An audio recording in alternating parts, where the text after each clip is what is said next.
nous allons dans cette vidéo discuter une conséquence simple et directe du principe d'Archimède.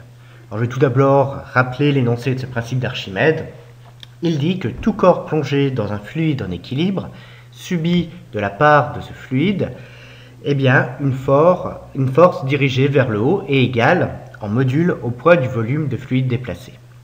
Donc la force qui est subie, elle est appelée poussée d'Archimède. Donc cet énoncé, il a tout pour pouvoir faire cette poussée d'Archimède sous forme vectorielle, sous la forme d'une équation.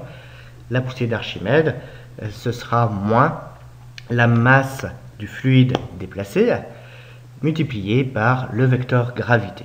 Alors le signe moins dans cette expression, il est là pour signifier que la poussée d'Archimède est opposée au sens du poids. Alors souvent, on va préférer, pour des raisons pratiques, utiliser une forme qui est tout à fait équivalente à la première, où la poussée d'Archimède, au lieu d'utiliser la masse dans l'expression, on utilise le volume immergé multiplié par la masse volumique du fluide. C'est exactement la même chose que l'expression précédente. Ça a juste l'avantage ici de montrer explicitement le rôle du volume immergé.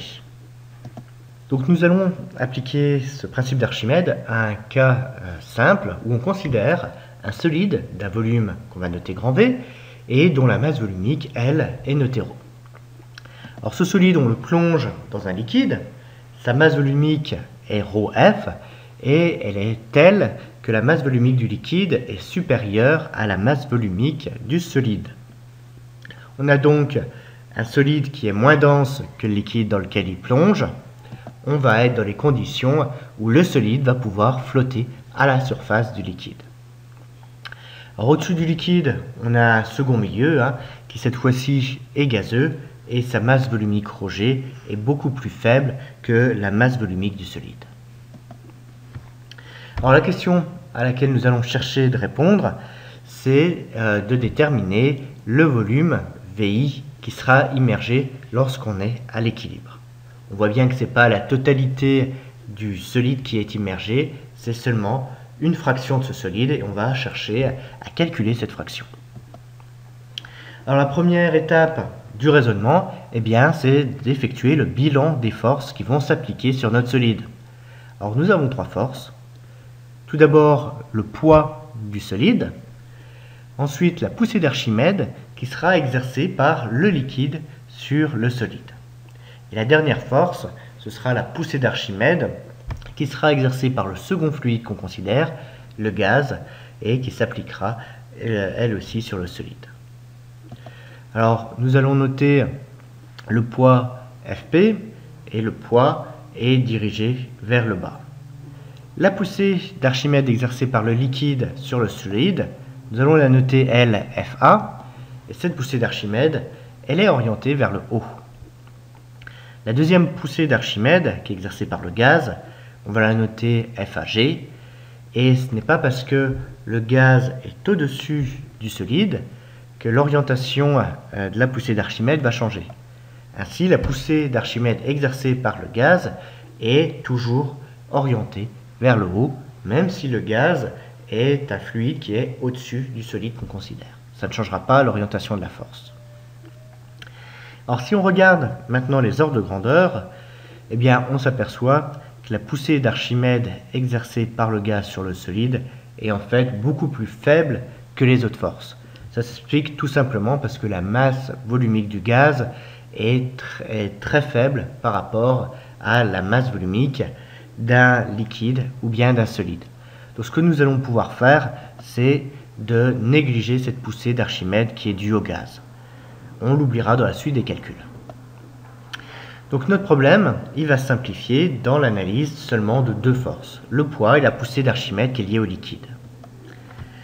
Donc voici l'expression de ces deux forces. Le poids, c'est rien d'autre que la masse volumique du solide multiplié par son volume et le tout multiplié par le vecteur gravité. Pour la poussée d'Archimède, nous avons vu il y a quelques instants son expression, c'est moins la masse volumique du liquide fois le volume immergé fois le vecteur gravité. Alors là, je réinsiste, hein, il va bien falloir distinguer le volume immergé, VI, du volume total de l'objet, VI. Une quantité qu'il est intéressant de calculer, c'est la résultante des forces, donc la somme du poids et de la poussée d'Archimède, ρVg moins ρf VI fois le vecteur G. On voit qu'on peut factoriser par le vecteur G. Donc la résultante des forces, ce sera ρV moins ρf VI fois le vecteur G. Tout ça, eh bien, ça va nous permettre d'écrire la condition d'équilibre du solide.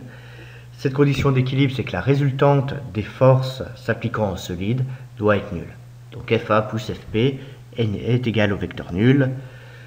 ρV moins ρf VI, le tout multiplié par le vecteur gravité, est nul.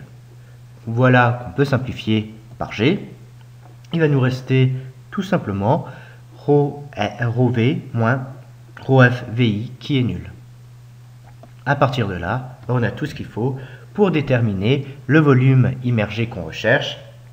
VI, ce sera égal au rapport des masses volumiques fois le volume total de l'objet. Donc VI, c'est la masse volumique du corps divisé par la masse volumique du fluide multiplié par le volume du solide. Alors sous cette expression, on peut juste simplifier qu'on a quelque chose de cohérent. En effet, nous avions initialement la masse volumique du solide qui est inférieure à la masse volumique du liquide. C'est pour ça que notre solide flotte. Et là, le rapport ρ sur ρf va donc être inférieur à 1 et notre volume immergé est bien inférieur au volume total, ce qui est tout à fait logique.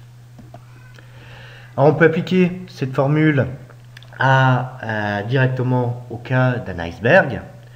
La densité de l'eau de mer, c'est de 1,025. C'est un peu plus fort que la densité de l'eau pure en raison du sel. La densité de la glace, elle a ceci de particulier, c'est qu'elle est inférieure à la densité de l'eau. Elle vaut 0,917. Donc notre volume immergé, ce sera 0,917 divisé par 1,025 fois le volume total. Donc notre volume immergé, ce sera 0,89 fois le volume total. Autrement dit, on va avoir près de 90% de l'iceberg qui est immergé. Donc vous comprenez mieux là, l'expression, ce n'est que la partie visible de l'iceberg. Un autre cas où nous pouvons appliquer cette formule, c'est pour la flottaison d'un nageur. La densité du corps humain, bon, c'est une donnée qui varie, notamment en fonction du volume d'air qu'on peut avoir dans les poumons, mais on peut prendre comme valeur 0,985. L'eau douce, elle a une densité de l'ordre de 1.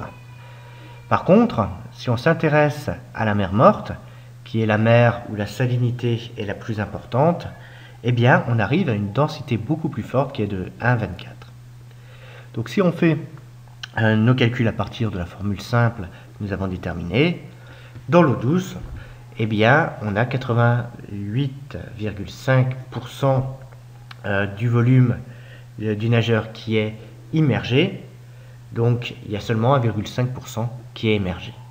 Maintenant, dans la mer morte, eh bien, on arrive à un chiffre de 21% du volume du nageur qui est émergé. Autrement dit, eh bien, on va beaucoup mieux flotter dans la mer morte que dans de l'eau douce.